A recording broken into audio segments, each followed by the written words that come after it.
Of course, you're hearing the voice of Ninja Man, and this track was produced by Down Sound Records. Love that.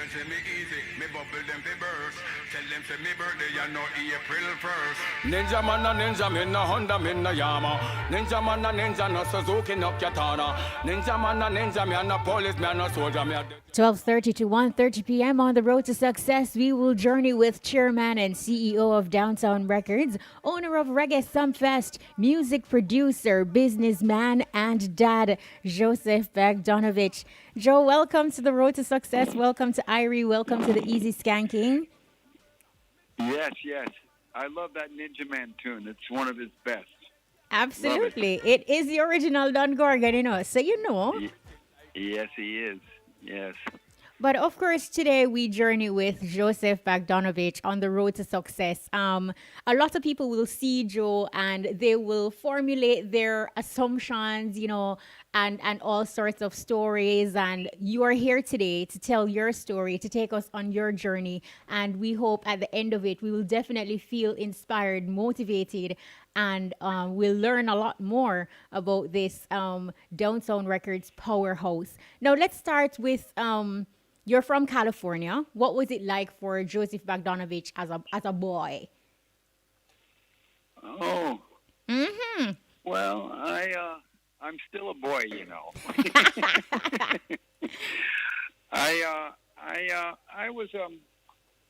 I grew up in Los Angeles, on the outskirts of Los Angeles, I guess, in the Palos Verdes area, which was near L.A. Harbor, and not far from the beaches.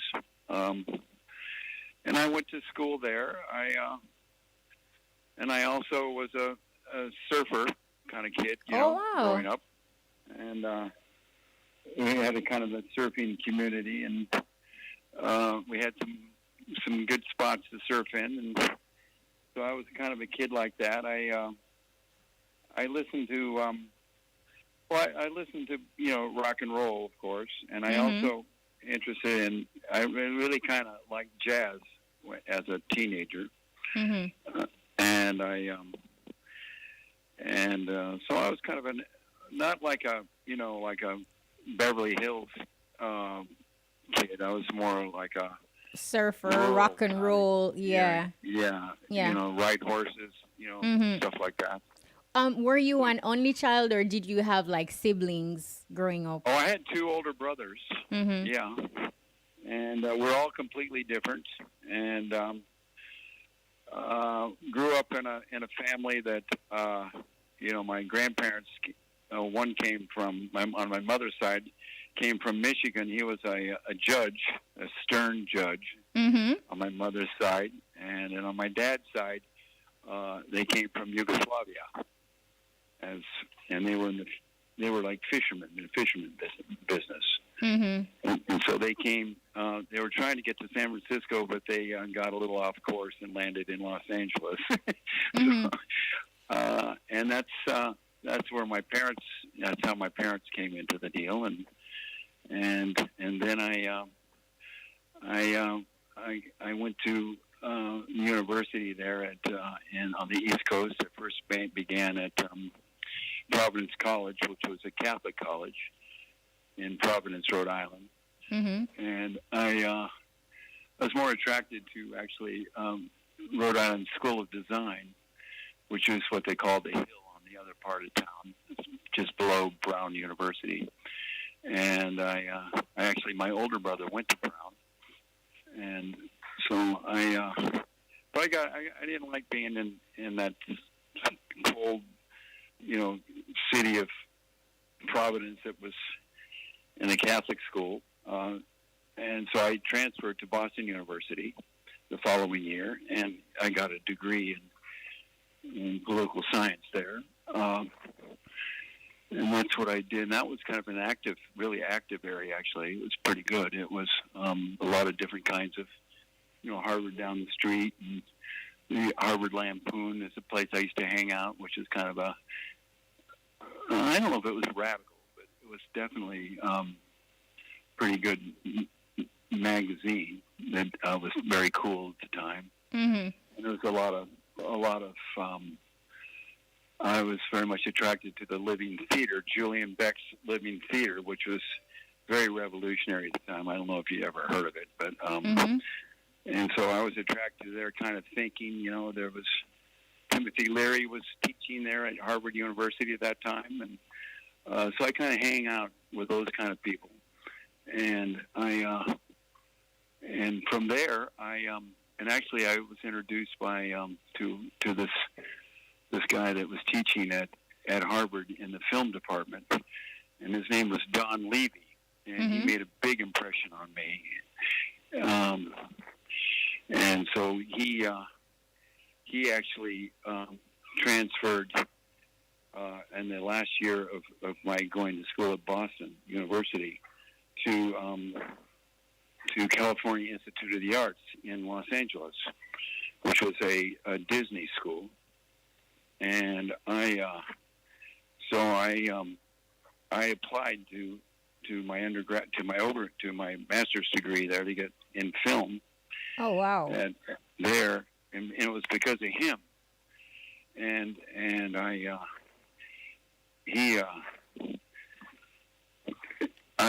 went to that school, and I got bored quickly with the film school, not with Don Levy, but with the film school, because the students there were still involved in conventional animation, and I was more interested in the cutting edge, which was more of video and synthesizers and that kind of thing.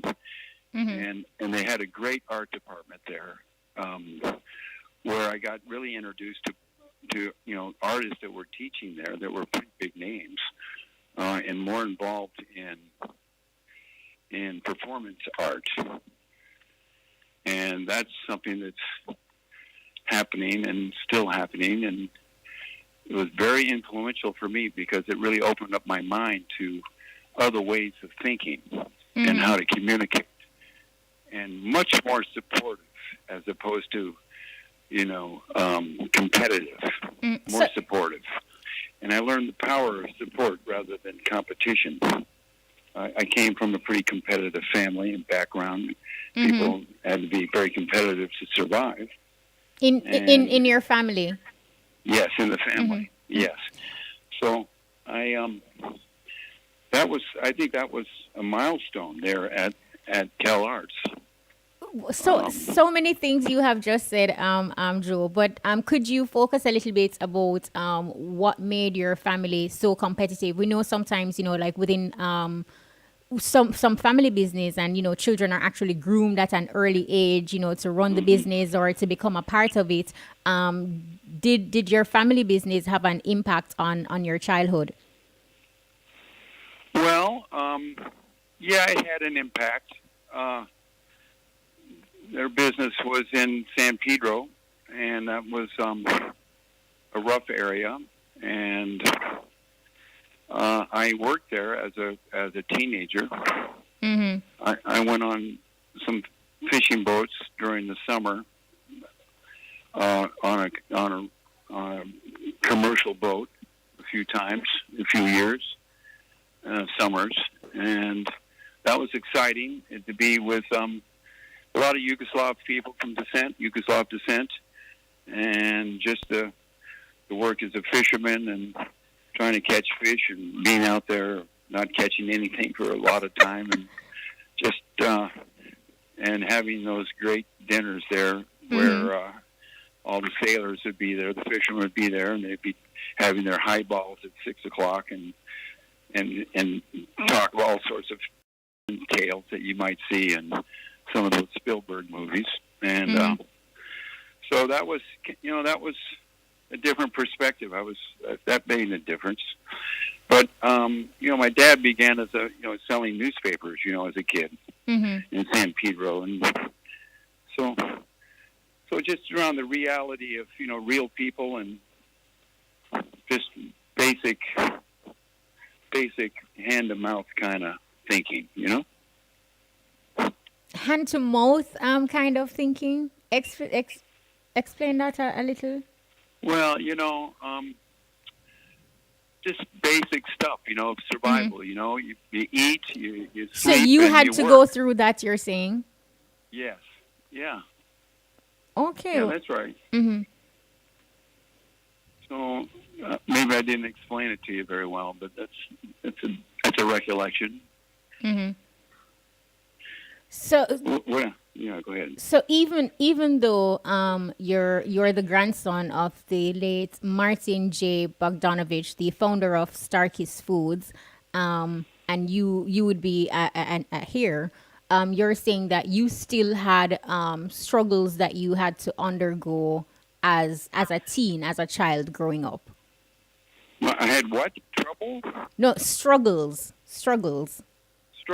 Yeah, yeah. Mm-hmm. Well, every teenager has a struggle, Mm-hmm. one way or another. How did you deal with your struggles? Because you gave us some insight earlier. You were a bit on the radical side. You seem to have a mind of your own at a very young age. You knew what you wanted. You there were things that inspire and interested you, and you forge ahead to to accomplish and to take that route. But how did you deal with challenges as a teen? Uh, well, I did get kicked out of high school because Oh of wow. my Mm-hmm. my energy, I guess, and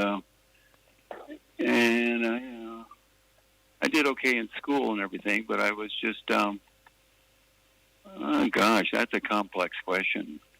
That'd go. I'd have to go for a while on that one, Mm-hmm. But to me, it's just life in growing up in America and Los Angeles and dealing with the kind of background that you have. Everybody well educated.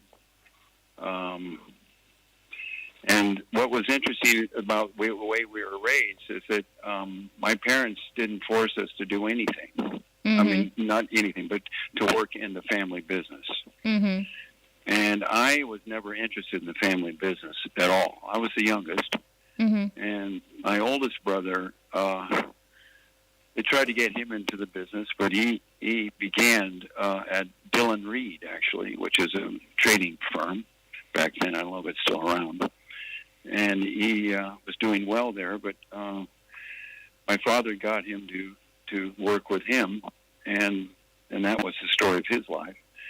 And my middle brother was someone that was completely different from all of us, Mm-hmm. and he was the kind of guy that got into the music business and the sound business, and he and his friends were they started a few companies there that were rivaling the biggest in the business as bored college kids that like to have fun, and they thought they could make some money at that, and they did, and they were kind of right up on the top of the best as bored, college kids or post-college kids, where it'd be more fun to get better girls there at the rock and roll shows, So there you go. Mm-hmm. Now, And me, I wasn't interested in, and they've tried to get me in that business, but I was a little younger than they, and I wasn't really interested in the business. I was more interested in the music and the fun and the lifestyle, So that's where I was. Mm-hmm. And music didn't come back to me as a business until much later. All right, and we're definitely going to get there. You spoke earlier about your love for jazz. How did you develop that love for jazz music, which also led you, I think it was in 1992, according to my research, you started the Acid Jazz Record Company in California.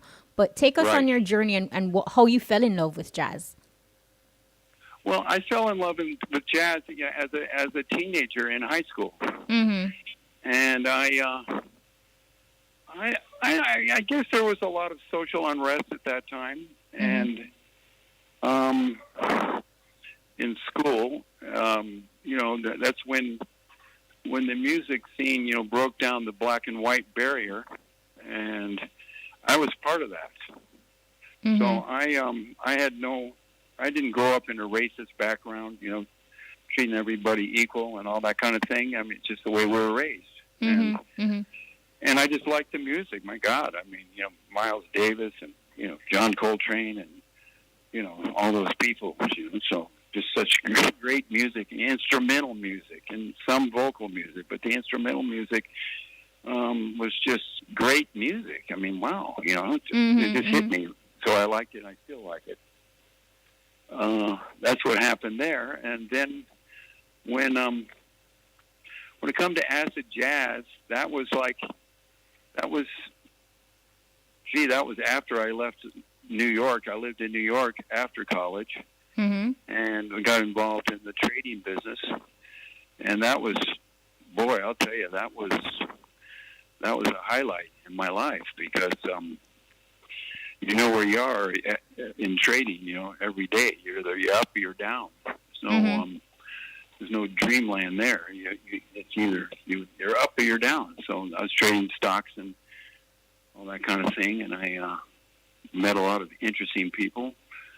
So when I got involved with more from a physics point of view about how to find the order and the disorder in trading, which is the chaos theory. And so I dealt with some pretty innovative people that were big in the business and independent. And I learned a lot about how to think outside of the box and be able to make money at it too. So that was, but you only can take so much of that adrenaline for so long before you you have to stop doing that. And when you find out the key of those things. So if anybody's interested in the high life of trading stocks and bonds and everything, and pig bellies and gold futures and all of that, when you find out that there's not much difference between winning and losing, you're in trouble. But you were able to identify that that's when you need to get out. Yeah, that's right. Otherwise you probably end up in a hospital or something. So, but boy, I'll tell you, the rush of every day was just exhilarating. And I'll tell you a nice little experience that I had in Chicago, because I was pretty well known on that exchange down there, because I was a kind of different kind of person. And so the tradition when Friday comes and you had a great week, there would be the plane that flies to Las Vegas. And the winners would be on that plane, and the losers wouldn't be there. So I had a chance to actually take a couple of those flights with the crew, and that's how I got introduced to Las Vegas. The show palace of the country. It's just phenomenal. And I got really influenced by some of these great comedians, great American comedians, and that whole culture. And I used to go to those shows like every night when I was in Vegas, and sitting in the front row and watching these people. I used to write a lot of comedy at that time, and that stand-up comedy is just the best, the improvisation and all that. So Joe, if we're following you, so after college and everything, and you went to New York, you were in Chicago a bit. Did you happen to use any of your degrees? I mean, political science and masters in fine arts film. Did I use it? Was that helpful in my pursuit of my life journey? Was it? Well, I think I don't know what you mean by useful. I mean useful in getting the job. In terms of getting the job. No, all right. So you're saying after high school, you after college, your major, you have a degree in political science, and you also have a master's in fine arts film, and then you're talking to us about your journey, you going to New York into trading. You get introduced to Chicago, Las Vegas. So I'm asking if after college, after you have gotten your degrees, if you were still interested in political science, if you did anything in fine arts film along during that phase of your life. Okay, I didn't do anything in politics, if that's what you're asking me. I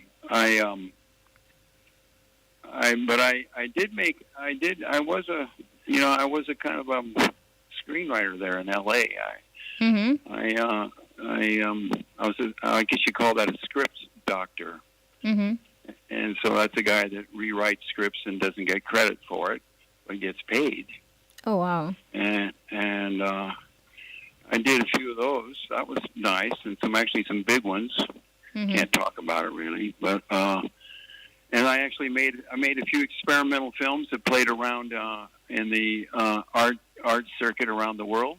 I was Deauville Film Festival there in France. I was actually invited to go there, and I also I made some experimental films earlier, and I'm listed in, I think, the New York Archives. I think it was called that. Maybe it still is that called. And I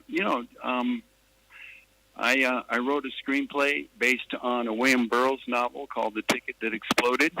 And that was a science fiction novel that was awesome. And I was the kind of guy that was writing a lot, and I grabbed that book and I converted it into a screenplay. I called Dennis Hopper up, who was off of Easy Rider at that time and making some other crazy movies, and he was living in New Mexico, and I was driving to New York via Santa Fe, I think it was, is where he was living. No, Taos, New Mexico. And that had a different kind of culture in there, a lot of Indians and things. And I go there, and I have my purple velvet suit on, coming from L.A., a young screenwriter and abstract filmmaker. And he had a big, had a big place there, a lot of houses and a lot of activity. And I was there for a while, and I had my screenplay, and I had my contract that I wanted him to sign, and I met him. I think I met him a couple times. The first time he met me right away, and we had some drinks, I guess, and talked. And he was, pretty out there, pretty crazy place there in Taos, Mexico, and a great art collector as well. He used to live in Venice, California, too. And so I gave him my script and asked him to read it and see, if he wants to do it or not. And I only saw him once. I stayed there. I wanted to be there for a few days. I think I stayed there for over a week. Put me up in one of the houses there. It was very nice. And so walking around and looking at these people, and there was a lot of Indians there, and there was a little pool hall, and I used to shoot a lot of pool in college and outside of that, and I was coming from the school of slam the ball in the pocket, and because you're carrying on and you're profiling, and here I am in my purple suit, and these Indians in their in their garb and their suits too, and I was kind of a bossy kind of guy at that time, and so I was beating the hell out of these guys. I was just lucky as can be, and I would be talking about it, and I think I was being a little insulting, perhaps, so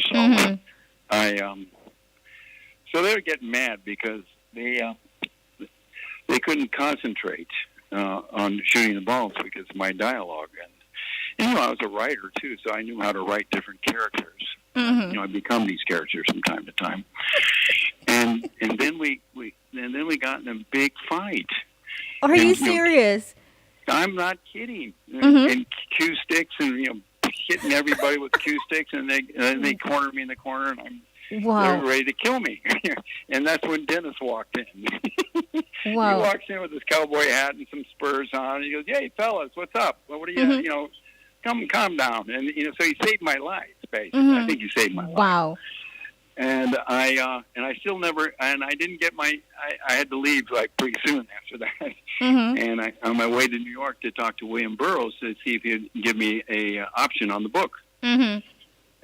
But so I couldn't get the reason why I stayed there for so long is I couldn't get my screenplay back from him, and I was nervous about that. Yes. But then he told me before I left, after the Indians, that he would do the thing. He'd act in the movie, and that was a big endorsement. Mm-hmm. So Wow. I go to New York, and I just go there. I gave some calls. I never met these people. I'm coming from nowhere. Mm-hmm. And to find Dennis, who was very big at that time, and very, very big and very popular, and then be able to find William Burroughs, who is, just the way it is. That's the way you have to go and get it. If you want something, you have to get it. Mm-hmm. Don't wait for anybody to give it to you, because you'll never get it. Mm-hmm. And when I talked to some of my friends that actually knew him, and knew him much differently than I knew him by reading a bunch of his novels, and they're just a great American writer. And they were a little nervous. They said, "You got to be careful when you talk to a guy like that, Mm-hmm. Mm-hmm. He did put an apple on his wife's head and took his pistol out and to try to shoot well, so they say, the apple off of her head, and I think he missed the apple. Or maybe he hit the apple. I don't know which one he did, but he's that kind of guy, right? Mm-hmm. So when I met him, I met him a couple times in New York, on the Lower East Side, I think it was at the time. And he was very cool and very nice. And I asked him about the book, about the script, and he said, yeah, he liked the script. And I told him that Dennis was involved, and he was impressed. And so he gave it to me. He signed a contract. I didn't even pay for it. Mm-hmm. That's the kind of guy he is, So couldn't get it made though in Hollywood or anywhere because it was just too avant-garde for commercial cinema. So they thought, and that's what happened there. I don't know why I started talking about that. You asked me some questions. All right. So on that note, Joe, we have 2 minutes to cash spots. So we're going to take cash spots and then pick up from where we are with the movie and then go to the creation of Downtown Records. But just to say to our listeners, listen up, top draw dollars, pick 2, pick 3, pick 4, hot pick, and cash spot lunchtime draws. Coming up next, do not go anywhere. Do not switch the dial. It's all about Road to Success and are journeying with chairman and CEO of Downtown Records, owner of Reggae Sumfest, music producer and businessman, Josef Bogdanovich. So hold the line, Joe. Don't go anywhere.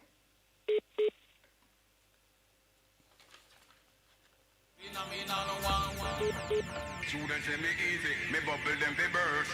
Tell them say me birthday and no April 1st. Ninja man a ninja, me no Honda, me no Yama. Ninja man a ninja, no Suzuki, no Katana. Ninja man a ninja, me a no police, me a no soldier, me a the general. When me we a use no Island pushover. Fresh with aloe vera, it make me skin feel so much smoother. So if you want to feel better and smell fresher, use Island Fresh with aloe vera. Manufactured by Island Products, 934-0666. The time is A minute to 1 o'clock. You are inside the Easy Skanking. Standing by for the top draw dollars. Pick 2, pick 3, pick 4, hot pick, and cash pot lunchtime draws up next. Welcome to the official live drawing of the Supreme Ventures Lottery Games. This could be your lucky day. Get your tickets out and let the games begin.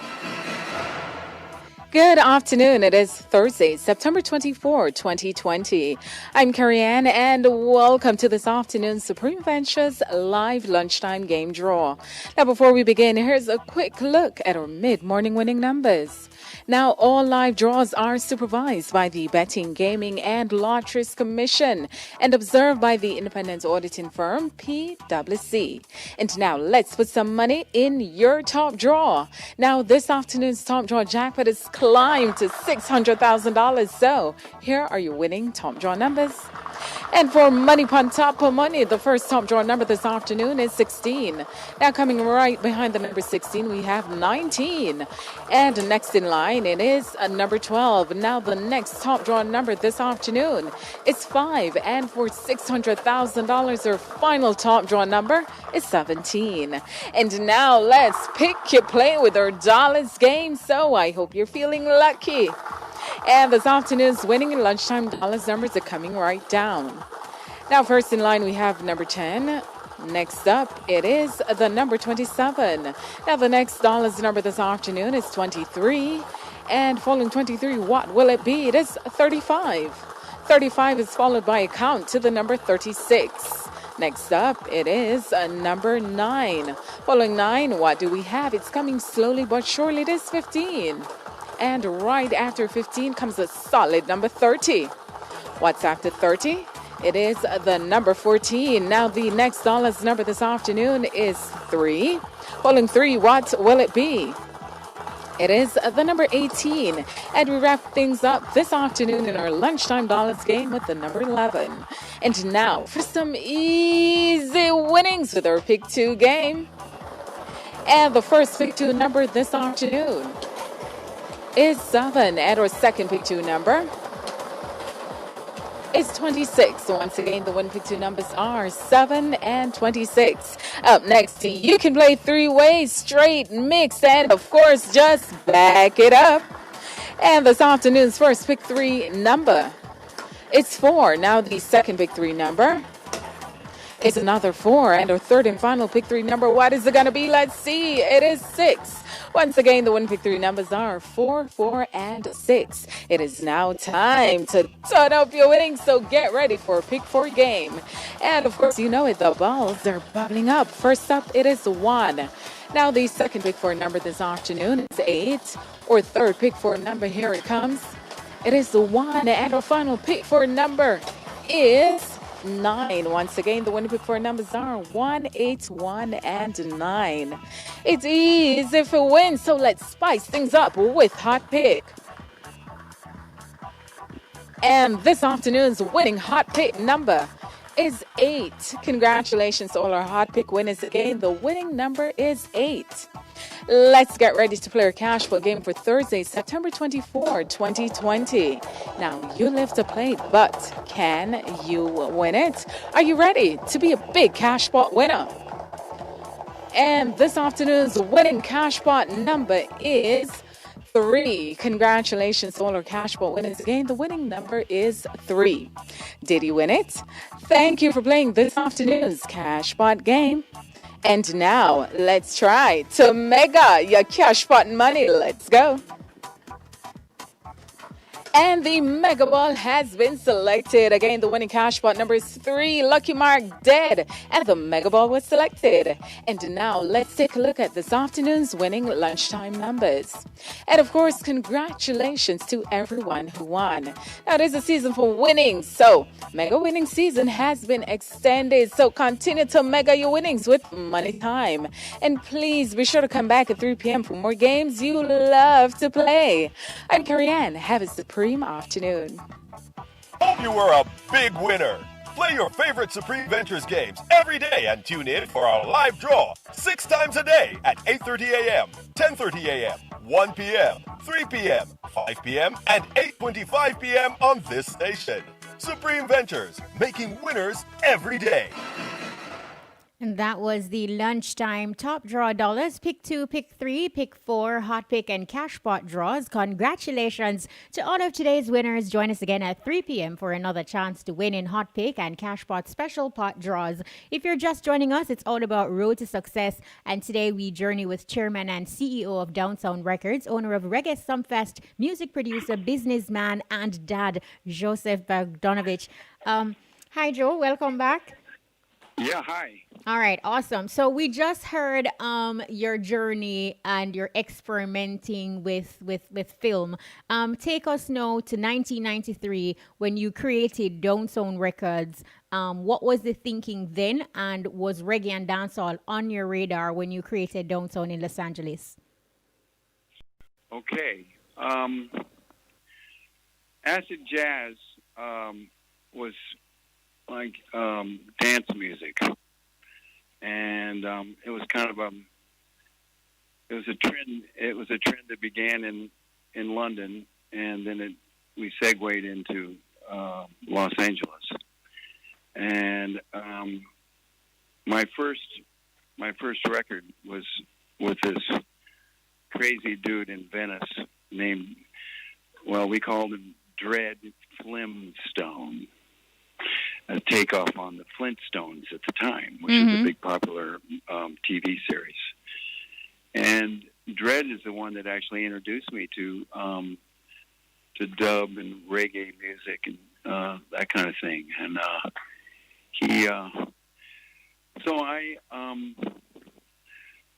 I produced my first record called From the Ghetto, and it went number 1 on Pop Billboard. Oh, wow. And I mean, it was just, I always thought it was easy. You go, oh, this is easy. Mm-hmm. That's what you thought then. Yeah, that's what we thought then. Yeah. Mm-hmm. So that whole scene there in L.A. and it was really reggae and not dancehall at that time. And so he introduced me to the world of reggae at that time, and we did a tour. We went from the Indian reservations there in New Mexico. We did a few gigs there, and we did some in the Midwest. I don't even remember the cities now, and it ended up at New York City to do the final one. Who did we have there? It's Minot. Sugar Minot was leading the tour, and a couple others. And so we got a couple cars, and we drove eastward, and Dredd was being introduced to that scene as a performer, as an artist, and so I got to be pretty close with Sugar Minot because he's that kind of guy that's very friendly and helpful to people coming up in the business. And it was interesting, to get back to the Indian land again, but it wasn't Dennis Hopper land. It wasn't Dallas, New Mexico. It was Santa Fe, New Mexico. And they have the Indians like reggae, and the people there like reggae music, generally like it. So we just on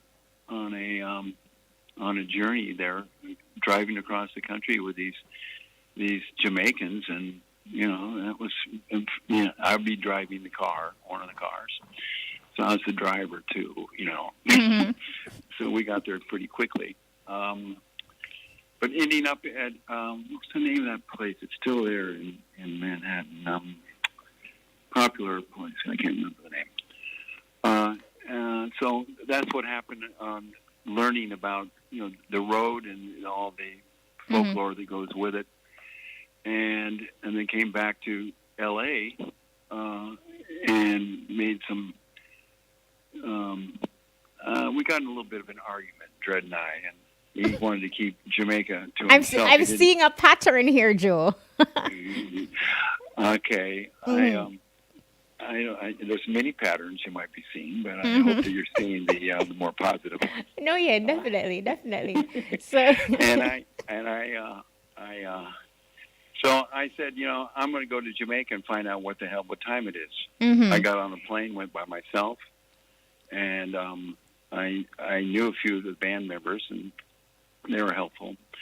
And I ended up starting new. So I actually I started Down Sound. Actually, I started Down Sound Records in L.A. I think in 1992. Mm-hmm. And that was what that record came out on, and then I went there to maybe 93, 94 to Kingston, and started to and opened an office here, a Down Sound office. I was an absentee landlord, basically. I was commuting between L.A. and Kingston, and that's where I met a fellow named Andrew Prendergast, who used to work at King Jammy's, and he took the ball from there, and we started making a lot of records. We had a studio and recorded a lot of people, and just about everybody, So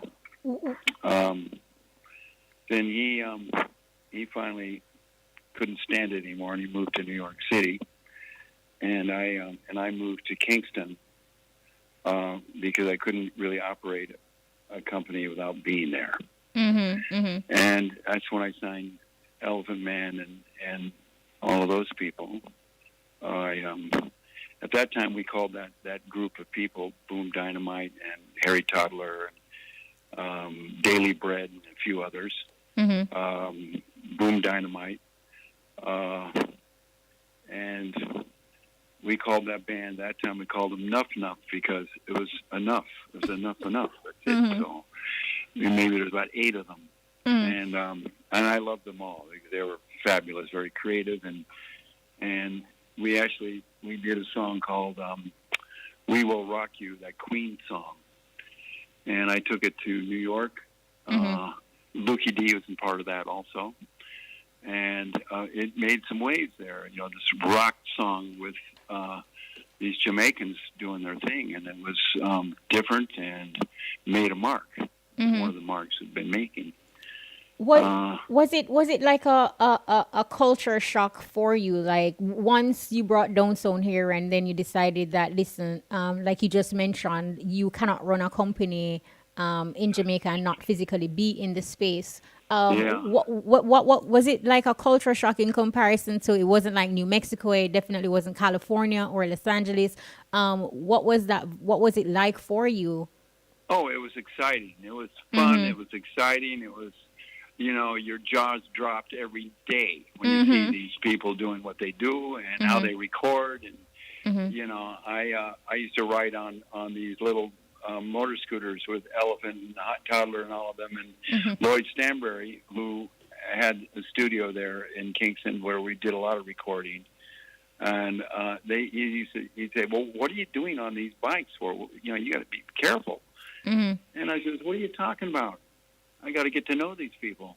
Mm-hmm. And so we made some videos and a lot of songs, and it was just another way of looking at how to make music and how to, like in L.A. and New York, it costs so much money, and it's all about how much you spend and this and that, and not making the music as good as it can be.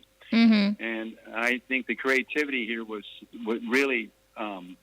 I couldn't get enough of it, and I still can't get it. I still get dragged into the record business. Mm-hmm. It's very difficult. Just people don't honor contracts. They always never think they get paid enough. There's just a lot of lack of understanding of the business, and I think people are getting a little better now about the business and how to survive in this crocodile world. Mm-hmm. But for me, it was always very, very exciting. And I'd come back and forth a lot for a number of years. And finally, I just said, I'm going to live here. And I moved here in 1999, December. And I never came back. Wow. No. Yeah. No, you kind of alluded to it a short while ago, but Downtown Records has seen a lot of glory days, but it has also had its fair share of controversy and challenges. How do you remain resilient, turning what would seem, like a loss into a win? Well, I love the culture. Number one, Mm-hmm. I really love the culture, and I'm understanding how they are, how Jamaica is, and why they are the way they are, and they're very creative, and they're warm. People are. I like these. I like everybody here. I don't like. There's nobody I dislike here really. Well, maybe there's one or two. Well, but let me ask you this, Jojo. Do you think at any point in your journey, your intentions were misunderstood by the industry or even Jamaicans at large, specifically as it relates to the love for our culture and you wanting and investing in it the way you are, like selflessly? Well, I think it's still that way. Mm-hmm. I think it's still that way, and it's understandable. Mm-hmm. But you can't deny we've done a lot of things here. I mean, can you imagine making the first video in prison with Jacure? Mm-hmm. Never happened since we've done that. Before we've done that never happened before. We didn't do one, we did two, Mm-hmm. and those were big hits, international hits. So that's you can't take that away from me. That's in the books. Mm-hmm. And then with Reggae Sumfest, even back to Sting. I mean, Sting was always my favorite, by far my favorite, and just loved the danger and the improvisation. God, it was great entertainment. Anything could happen. And we did 3.5. I think it was 2.5 years of Kingston Signals, which was a sound system streamed event. Gee, I don't know. That was maybe that was 2000, 2001. We did it for like a couple of years, 2 or 3 years, every week. And we had everybody on it. Even Boudreaux showed up at that place. I mean, everybody showed up there. It was just a 2.5-hour show on, I can't remember, maybe it was on a Thursday every week. And boy, I'll tell you, that place was, way advanced in terms of promoting, dub plates and dub music and live stuff. People were watching it all over the world. And that was another big, big milestone. And we were trying to make records, but we couldn't make any good records, so we started getting carried away with Kingston Signals. And that's big part of the journey. And then, so Sting, I got involved in Sting for a number of years. That's with Ninja Man, and I got, that's another one. Yeah, we got him out of prison. We got him a passport, and we went to Trinidad. Mm-hmm. He and I remember alone. that. And that's how did you do that? I mean, so that just goes to show that when you put your mind to something, the sky's the limit. Mm-hmm. Whether you're rich, poor, or middle, it doesn't matter. You just have to believe in it you have to believe in it. You have to make it happen. Mm-hmm. And it's passion. It's not enough. Passion's not enough. You just have to have conviction and do it. And that's what I do. And I'm around. I'm happy that you said that, because ever so often people will associate being able to do whatever it is that you want to do, or you have to be able to afford it. So it is good that you use this platform to say, once you have enough passion, once you're passionate about it and you work towards it, then the possibilities are seriously endless. And that's just not a cliche statement, but it can be achieved. After you acquired Reggae Sumfest brand, what was your motivation to redirect the focus, by dropping the international acts, which you did get like a lot of heavy backlash with persons saying, this will not work. But you had a vision and you had a focus to put Jamaica's music and culture, reggae and dancehall in particular, up front. What was your motivation to redirect that? Well, it was easy. To me, it was obvious. You're looking at international acts, and they're right here in front of your face every day, and they travel the world consistently. And that's and people from around the world, because we're streaming, they see Jamaica and music much differently than when you're just on the rock and never been out. So travel is a great teacher, and artists must be encouraged to travel is to learn and get into a bigger perspective. So that was a no-brainer for me, and we acquired that brand officially about a month or two before the show date in 2016, and so I made some differences with some of the lineup, but most of it, Johnny and Robert and the rest of them, were pretty much doing that production, and I did the marketing, and I streamed it to get the brand out there. And for me, that's a long point of view. It's not a short term point of view. It's not grab it, do something, and dump it. I'm a long term player. I'm a Warren Buffett kind of guy. So, someone on our WhatsApp live, they want to ask you that they said that you said that you love Sting and you're passionate about Sting. You love the show. It's exciting and it keeps you on edge. What is the probability of bringing back Sting? Well, anything's possible, as I say. But I think that, and I think Lang was really towards the end. I think he had the right view. He's trying to, rebrand Sting, and because that era passed by, and he was thinking along those lines, and he had a lot of it in place. And I really like Lang because he's such a unique individual, and we had a very good relationship for many years, and I always enjoyed working with him. But I don't know. I just think that you just have to. It's a different era now. You just have to reinvent yourself, and that's the artists that do reinvent themselves tend to live in the public life a lot longer.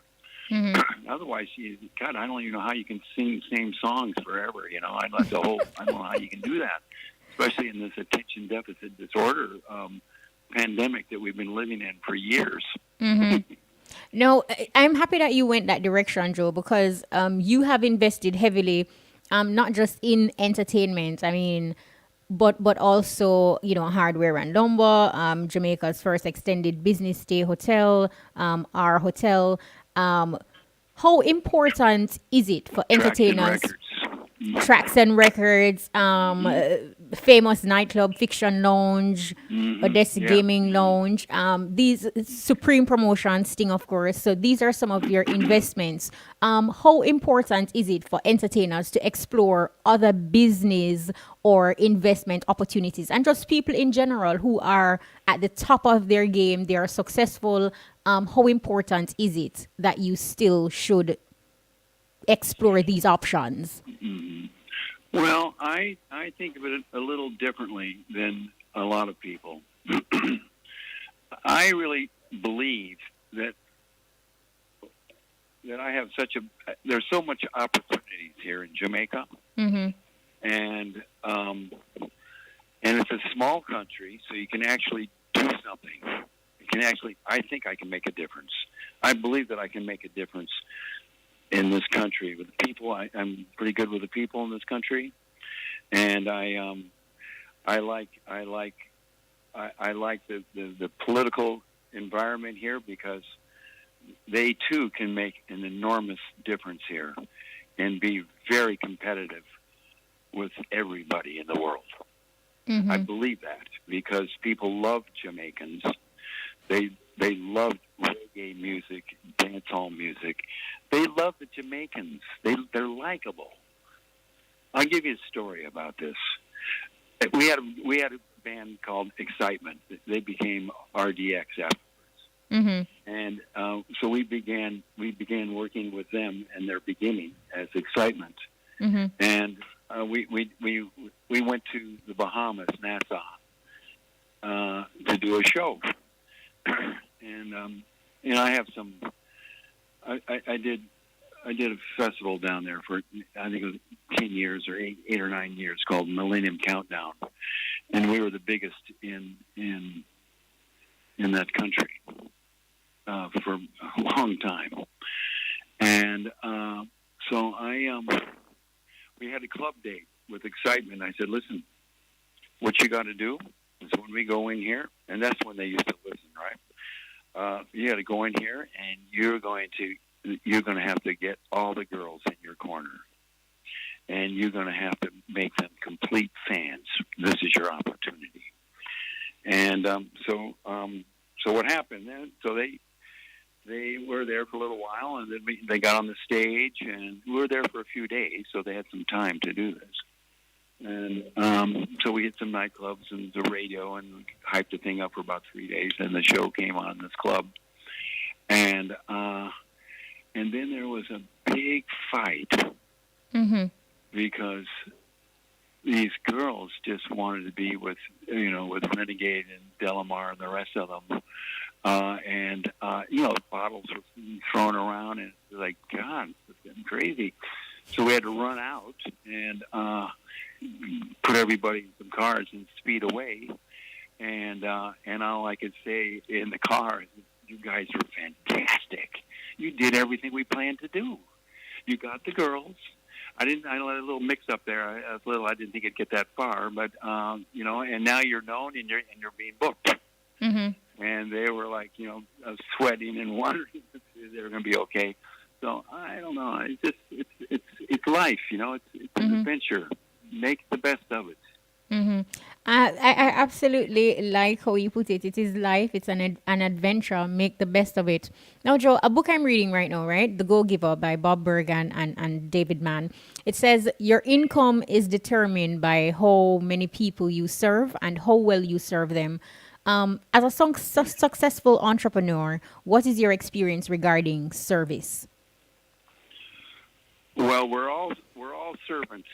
And the sooner we know it, the better off we are. Because what I've learned here in Jamaica is the give back. It's hard to learn that on Sunset Strip or on Fifth Avenue. To be able to really support the communities, not with just a meaningful charity, which are important, but with yourself, and to be able to understand the power of giving. For example, when we, during the pandemic, early ages of the time of the pandemic in March and April, Downtown did a lot of food drives where we went to the farmers and who were struggling and are struggling, and we bought a lot of trucks loads of food to help them, and then brought it back to Kingston to give to the people that had nothing to eat. And we did that maybe in 3 different communities during that very scary period. And it was such a, when you see humanity in need, it just gives you a real big sense of accomplishment. And I think that's something that people need to be more involved, especially as younger children, to be involved in knowing that it's not about you, it's about us. It's not about an ego, it's about a we go. Otherwise, you don't go anywhere except circles. And those are, I guess, maybe that's starting to knock on that wisdom door, when you start thinking like that. And I think that the music here in Jamaica and a lot of places, it's so greedy and self-serving and very hype and looking important. as opposed to knowing that, we have a problem here with Mother Nature. I mean, we have a serious problem. And this COVID is our latest teacher. And I hope that we're learning the lessons. Mm-hmm. Because climate change is the reason why we're having all this disease. You see it in history.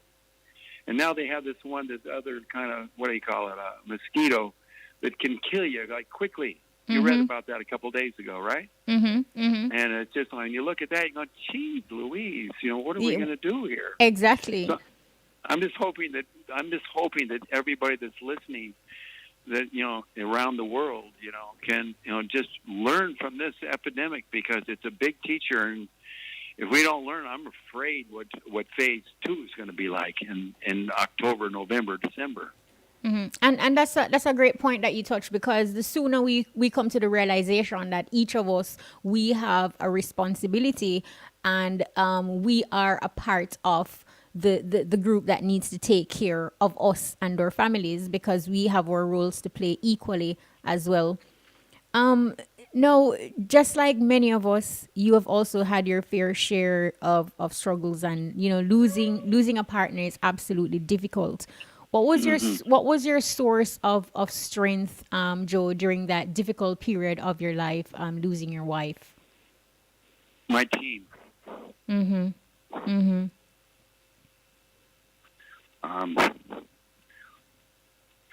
I couldn't do it without the team. Yeah, support vital. What do you enjoy? Go ahead. Sorry. No, I'm sorry. I didn't hear you. What did you say? No, I think you were saying something. You just said your team, and you had to. I couldn't do it without the team. Mm-hmm. I had that kind of support, and what they do is they make me do things that I would never do, and I enjoy that. Mm-hmm. I enjoy, actually, because when they make me do these things, and you've seen it at Sumfest, when I threaten them, I say, I'm going to get up on that stage, and I'm going to, I think this is kind of funny. What do you think? And I crack a joke, and they don't think it's funny, right? Mm-hmm. No, I've seen you in your elements, in your dark shades, your Men in Black look on the Sumfest stage, just up on the stage doing you. Yeah. Yeah. Yeah. Well, you've seen it, and fortunately, it works. But what the thing is with the team who make me do this is that when we start to get into game mode, when it's showtime, there's we can't argue or criticize anymore. We have to. This is what it is. So, Mm-hmm. and they're afraid it'll be their last gig in town after I blow it, right? But that hasn't happened, and I really feel blessed. I just feel very comfortable here, and I love Jamaica. That's it. Mm-hmm. We definitely see that. I think a lot of persons who were doubtful initially, they are seeing that you are true to the core as it relates to the love that you have for the music, and how you are investing and putting back into the industry, and just people in Jamaica as well. But let's talk about what you enjoy most about being a dad. Oh my God. Mm-hmm.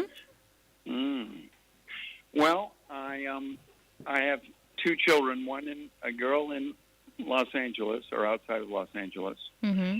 and then there's my Jamaican son, Joey, who's 11, and I've learned a lot as a parent Mm-hmm. on how you relate to your children, and I'm always learning. And once you stop learning, I guess you die. I guess you just go to sleep or whatever. So with him, it's such a thrill to be thinking about others and not yourself, Mm-hmm. or not working yourself to death and not paying attention to your children, because they're only a child for so long. Mm-hmm. And I get so much joy out of him by the way he thinks, the way he acts, how you're influencing him, and how he does the thing. And I take him with me a lot of places that I go to, Mm-hmm. and we have a lot of fun. We enjoy one another. For example, after Sumfest 2019, Mm-hmm. I went to go see the Rototom show. I've never seen it, and I Mhm. took him with me. And after the Rototom show, we went to Amsterdam as a way to get back to London and stay there for a few days. I was supposed to meet a friend, but she never showed up, of course. But so Joey and I were hanging out, and we're staying in kind of a nice hotel somewhere there in Amsterdam, and a great restaurant and bar, and so we would talk. We were like hanging out, and I'd be talking to him about the history, and we'd take him to a museum, we walk around and gone on bicycles and nearly get in accidents and just all those fun things, and so he's a real character. I like his character. Mhm. And I think what I've learned is that you can't give enough, Mhm. because you get it back. Everybody gets it back, and it just makes it. And people are sensitive, so you really, and not just children, but everybody's sensitive. They just need a lot of love. Wow. Where did the time go? Can you believe it has been an hour already? Before you go, I could not have you leave and not share with our listeners, in your opinion, as someone who is really successful, what are the ingredients for success? Oh boy. Well, wow. You have to believe in yourself. Mm-hmm. And you can't be phony about it or a bully. And you got to continue to learn. And for me, I always support the underdog. I don't know why. It doesn't work out very well. Look at Ninja Man. What a great thing, that experience I had with a brilliant person like him. Mm-hmm. And he gave so much, just so much to me and to others, to make you a better person. So you got to build the right team. That's important. The smart team. You just can't do it yourself. Well, you can do it yourself for a while, but it's nice to be able to build a team. And, teams build organizations. But, first things first, let's get started. Awesome. Okay. Thank you so much, Josef Bogdanovich. It was indeed a pleasure. I really didn't think an hour would fly so fast. Thank you for sharing your journey with us. We are truly appreciative. Thank you. Thank you very much. All Take right. care. Bye-bye. Stay You safe. too. That was Josef Bogdanovich, CEO of Downtown Records.